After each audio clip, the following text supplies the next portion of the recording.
Hello everyone. मैं question 3.7 discuss करने जा रहा हूँ। NCERT chapter 3। चैप्टर नेम है बच्चा करंट इलेक्ट्रिसिटी। ठीक है, कुछ क्वेश्चन मैंने डिस्कस किया था जिसमें से मैं 3.7 नंबर क्वेश्चन डिस्कस करने जा रहा हूँ। क्वेश्चन आपके सामने, a silver wire has a resistance of 2.1 ohm and at 27.5 degree Celsius and resistance of 2.7 ohm at 100 degree Celsius. Determine the temperature coefficient of the resistivity of silver. ठीक है, तो क्या क्या दिया है अगर मैं यहाँ पे लिखूंगा, टी नाट की वैल्यू कितना ही है 27.5 डिग्री सेल्सियस, और बच्चा इसके करस्पॉन्डिंग जो रेजिस्टेंस है कितना है 2 ओम है। वहीं अगर मैं इसको T1 टी बोल रहा हूँ तो ये बन जाएगा कितना 100 डिग्री सेल्सियस, और इसके करस्पॉन्डिंग रेजिस्टेंस कितना है बच्चा यहाँ पर 2.7 ओम है।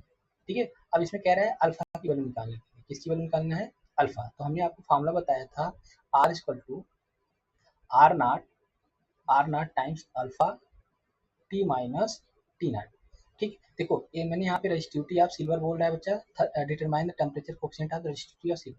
तो आपको रेजिस्टिविटी में हमने जो रिलेशन बताया था रो नाट 1 प्लस अल्फा डेल्टा टी, तो जो अल्फा यहाँ भी होता है बच्चा वही अल्फा यहाँ भी रहता है। तो हमको ये आर दिया हुआ है तो इसके लिए मैं ये फॉर्मूला यूज करके यहाँ से अल्फा निकालूंगा। तो जो यहाँ पे अल्फा है वही सेम यहाँ अल्फा भी, वही सेम यहाँ भी अल्फा होता है। ठीक है, कुछ अल्फा अलग नहीं है कि यहाँ का अल्फा अलग रहेगा यहाँ का अल्फा नहीं, सेम होता है, क्योंकि रेजिस्टिविटी और जो यहाँ पे अल्फा है वही चीज यहाँ भी। तो हम इस फॉर्मूले से हम यहाँ पे अल्फा निकाल लेंगे तो हमारा वही हो जाएगा क्या temperature coefficient of resistivity of silver. ठीक है, तो पुट दिस वैल्यूज, आर की वैल्यू कितना हो जाएगा यहाँ से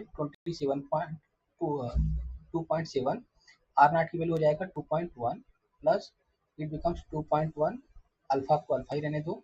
टी की वैल्यू कितना है 100 दिया है, और टी नॉट कितना दिया है 27.5। तो 100 माइनस 27.5 अगर सेपरेट करूंगा तो ये हो जाएगा बच्चा 5, 9 माइनस 7, 9 इट बिकम 2, और 9 माइनस 2 ये बचा कितना हो जाएगा यहाँ पर 7 हो जाएगा। तो ये ब्रैकेट का टर्म कितना हो जाएगा, अच्छा ये हो जाएगा 2.7 minus 2.1 equal to 2.1 into alpha, ये कितना हो जाएगा 72.5 हो जाएगा। ठीक, अब देखो इसमें 0.6 हो जाएगा, ये 2.1 हो जाएगा यहाँ पर अल्फा इंटू 72.5, तो अल्फा इक्वल टू हो जाएगा 0.6 अपान 2.1 72.5। तो बच्चा अगर मैं इसको सॉल्व करूंगा 6 अपान 21, ये 72.5 है। तो अगर इसको काटूँ मैं 2 3 जा 6 और ये 7 टाइम्स हो जाएगा। ठीक है, अब यहाँ पे मेरे पास सिंपली बच रहा है क्या 2 अपान 7 इंटू 72.5। इसको डिवाइड कर लेते हैं,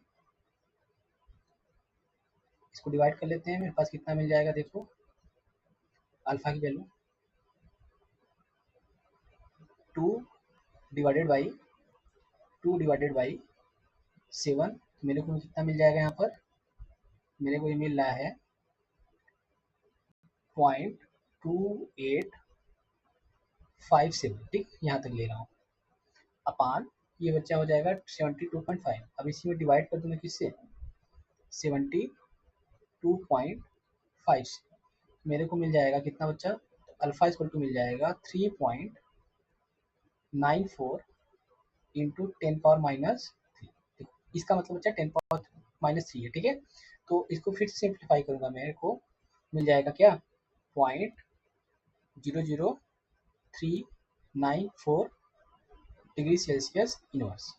ठीक है, this is the value of alpha, this is the value of what temperature coefficient of resistivity of silver. तो आपको यही निकालना था, ये हमने निकाल के बता दिया है 0.00394। अगर इसको आप 4 को भी अगर नेग्लेक्ट करना चाहते हो, हटाना चाहते हो, राउंड ऑफ करना चाहते हो तो मिल जाएगा 0.0039 डिग्री सेल्सियस इनवर्स। ठीक है, दिस इज द आंसर।